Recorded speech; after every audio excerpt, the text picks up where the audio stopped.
बीड जिल्ह्यातील तो तरुण जो केज तालुक्यातला साळुंके म्हणून ओळख आहे, तो एक चांगल्या उच्च पदस्थ नोकरीसाठी परदेशात काम करण्याच्या इच्छेने तो पुण्याहून थायलंडला निघाला आणि त्या ठिकाणी जाऊन ज्या पद्धतीची त्याची फसवणूक झाली आणि ज्या पद्धतीने या मानवी तस्कर आणि जे सॉफ्टवेअर आंतरराष्ट्रीय गुन्हे करणाऱ्या टोळीच्या हातात सापडला. वास्तविक स्वरूपात या सगळ्या प्रकरणात जरी खऱ्या अर्थानं तो युवक सापडला असेल तरी त्याला वाचवण्यासाठी ज्या पद्धतीच्या भूमिका घेतल्या गेल्या पाहिजेत आणि ज्या पद्धतीनं त्याच्या संरक्षणासाठी आणि त्याच्या जीविताला काही हानी होऊ नये यासाठी जी मदत केली पाहिजे खऱ्या अर्थानं बीड जिल्ह्याच्या राजकीय परिस्थितीमध्ये दिसत नाही. पण त्यासाठी धनंजय मुंडे यांनी पुढाकार घेतला आणि इतक्या सगळ्या परिस्थितीत सुद्धा धनंजय मुंडेंनी मुख्यमंत्र्यांना पत्र देऊन हे जी काही थायलंड, म्यानमार आणि गोल्डन ट्रायंगल मध्ये ज्या पद्धतीच्या अतिरेकी कारवाया चालू आहेत किंवा गुन्हेगारी पार्श्वभूमी असलेली जी भूमिका जोपासली जाते आणि त्याच्यात 800 भारतातले तरुण या ठिकाणी अडकलेत, त्यातले 25 तरुण तर महाराष्ट्रातलेत आणि या सगळ्यांना सुटका व्हावी आणि यांचं खऱ्या परिस्थितीत परत मायदेशी परत आणता यावं यासाठी ज्या पद्धतीचे प्रयत्न केलेत त्या प्रयत्नाला खऱ्या अर्थानं यश मिळो. परंतु हे प्रयत्न बाकीच्या राजकीय भूमिकेत का दिसत नाही?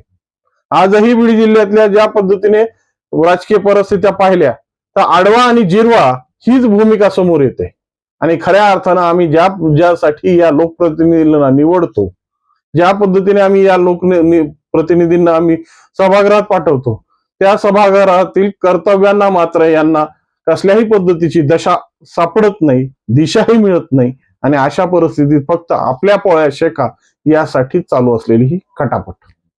वास्तविक स्वरूपात धनंजय मुंडेंनी जी भूमिका दाखवली, खऱ्या अर्थानं सगळ्यात संकटात सापडलेले आमदार आणि खऱ्या अर्थानं कसल्याही पद्धतीचा भूमिका नसलेले आमदार म्हणून धनंजय मुंडेला पाहिलं जातं.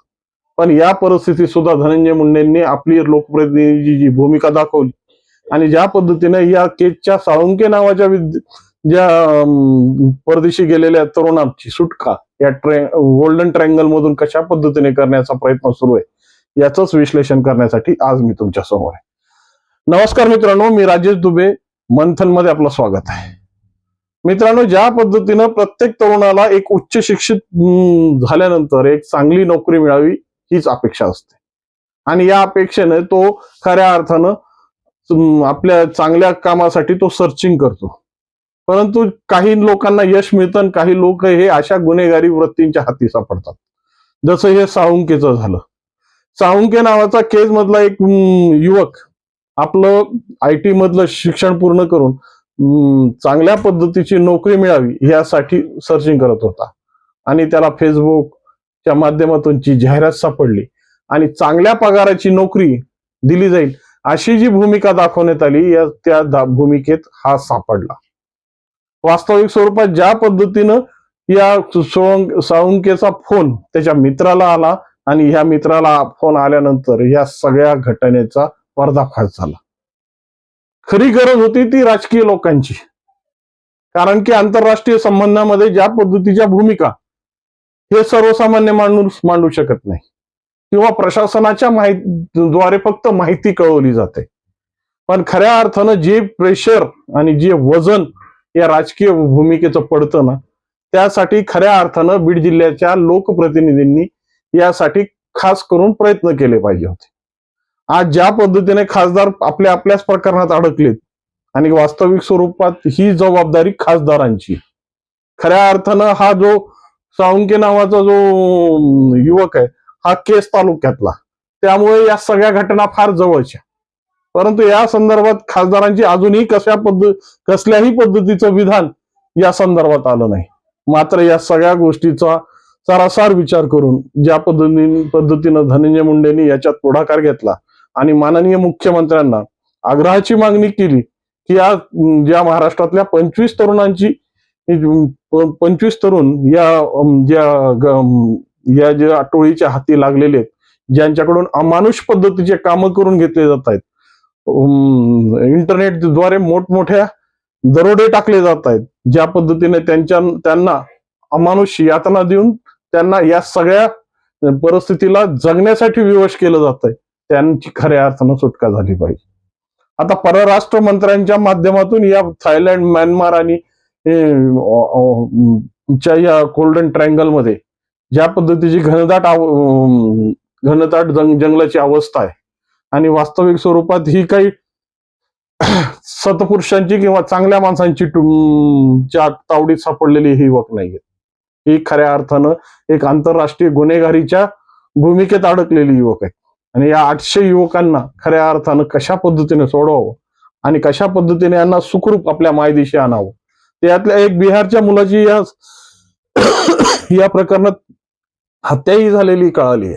मग अशा परिस्थितीत जीव मुठीत घेऊन आपल्या जीवनाला सुरक्षित ठेवण्यासाठी ज्या पद्धतीने हे युवक धडपडत आहेत ना, त्यांना खऱ्या अर्थानं मायदेशी आणून आपल्या कुटुंबाच्या स्वाधीन करणं हे शासनाचं परम कर्तव्य. कारण की या सगळ्या गोष्टींची जी भूमिका आम्ही मांडतो आणि ज्या पद्धतीने आम्ही लोकप्रतिनिधी निवडून आमचे प्रतिनिधी म्हणून यांना सभागृहात पाठवतो, परंतु या सभागृहात गेल्यानंतर या प्रतिनिधींची मूळ भूमिका असते की आपल्या भागातल्या या सगळ्या ज्या काही अडीअडचणी, ज्या काही समस्या उद्भवणार आहेत त्यांना सोडवण्याच्या. मात्र या संदर्भात अजूनही कुणी या बीड जिल्ह्यातल्या एकही अशा जाणक्या लोकप्रतिनिधींनी की ज्यांची नेहमी चर्चा समाज माध्यमावर असते, या मेन स्ट्रीम मीडियावर असते आणि त्यांच्या विधानानं ज्या पद्धतीची गरमी तयार होते ना, त्या गरमीनं खऱ्या अर्थानं अनेक प्रश्न मार्गी लागतात, परंतु एकालाही तसदी झालेली नाहीये. अजून चिकार शब्द सुद्धा कोणी काढलेला नाहीये. आणि अशा परिस्थितीत जर या पद्धतीचा हा युवक जर खऱ्या अर्थानं मृत्यू आणि जीवनाच्या संघर्षामध्ये जर त्या म्यानमार आणि थायलंडच्या त्या गोल्डन ट्रायंगल मध्ये जर संघर्ष करत असेल, त्याला सोडवण्याची जबाबदारी कोणाची? सगळ्यात मोठा प्रश्न आहे.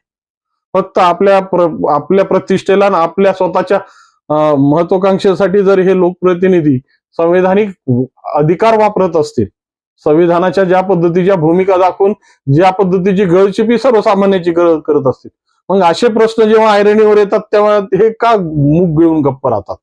मग ह्यांच्या तोंडातला हा एक शब्द तरी फुटावा आणि या संदर्भात यांनी काय केलं आणि कशा पद्धतीने या भूमिका दाखवण्यात आल्या, या परराष्ट्र मंत्र्यांवर कशा पद्धतीने याच्यावर दबाव टाकण्यात आला. कारण की प्रश्न फक्त बीड जिल्ह्यातल्या त्या केस तालुक्यातील त्या साळुंकेचाच नाही, तर महाराष्ट्रातले 25 तरुण आहेत. आता हे तरुण कुठल्या भागातले कशा पद्धतीने अडकलेत हे अजूनही कळालेले नाहीये. ते म्यानमारच्या गोल्डन ट्रायंगल मध्ये तर अडकले खरे, पण त्यांचा मूळ प्रांत कुठला आहे, तो कुठले रहिवासी आहेत आणि खऱ्या अर्थानं त्यांच्याही कुटुंबियांना याची चिंता लागली असेल. आणि वास्तविक स्वरूपात एखादा जरी आपला मुलगा 2 दिवस जर आपल्या नजरेआड गेला तर आपली परिस्थिती काय होते?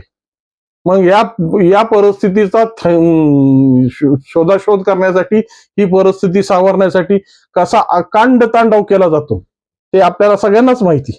पण हे अखंड तांडव खऱ्या अर्थानं लोकप्रतिनिधी ही भूमिका असताना आणि ज्या पद्धतीने ही ज्यांनी आम्हाला निवडून दिलं, ज्यांनी आम्हाला लोकप्रतिनिधी म्हणून सभागृहात पाठवलं, त्यांच्याबद्दल तरी आमच्या मनात काहीतरी कर्तव्य आहेत का?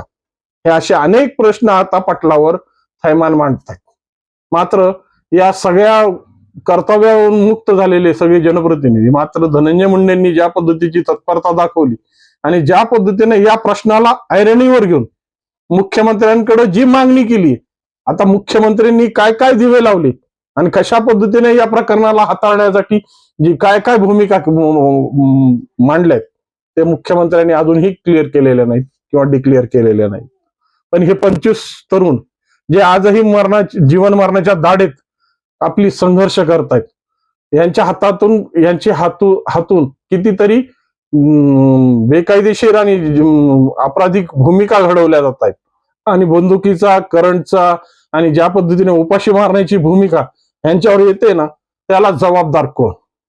आणि वास्तविक स्वरूपात ज्या फेसबुकवर आलेल्या याच्या खोट्या फसव्या जाहिराती, खऱ्या अर्थानं याला मान्यताच कशी मिळते?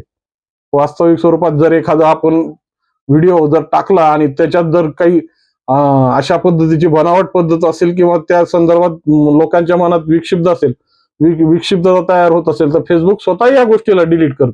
मग अशा ज्या फसव्या जाहिराती आहेत त्यांना मान्यता देऊन फेसबुक अशा जे बेरोजगारी युवक आहेत, बेरोजगारीच्या संदर्भातून संघर्ष करणारे युवक आहेत, त्यांच्या समोर ह्या जाहिराती जातात कशा, याचाही शोध लावणं गरजेचं आहे. काहीतरी शासनाने या संदर्भात खऱ्या अर्थानं उपाययोजना केल्या पाहिजेत, जेणेकेने येणाऱ्या काळामध्ये अशा पद्धतीच्या फसव्या जाहिरातीच्या मोहात येऊन अशा युवकांची जीवन धोक्यात जाणार नाही. आणि वास्तविक स्वरूपात जर राज्य सुरक्षित राहिलं, नागरिक सुरक्षित राहिले, तरच खऱ्या अर्थानं या शासनाचं आणि प्रशासन व्यवस्थेचं खरं महत्व आहे. पण ह्याच्यासाठी जागरूकता किती जणात आहे. आणि धनंजय मुंडेंनी जे काम केलं, धनंजय मुंडेंनी जी तत्परता दाखवली आणि ज्या पद्धतीने मुख्यमंत्र्यांकडे आपला हा विषय आपल्या पत्राद्वारे कळून ज्या पद्धतीची भूमिका या जिल्ह्याच्या एका सुपुत्रासाठी मांडली, त्याबद्दल तुमचं काय मत आहे आणि त्याबद्दल तुम्हाला काय वाटतं निश्चित कमेंटच्या माध्यमातून कळवा. आणि व्हिडिओ आवडला असेल तर लाईक, शेअर आणि सबस्क्राईब करायला विसरू नका. नमस्कार.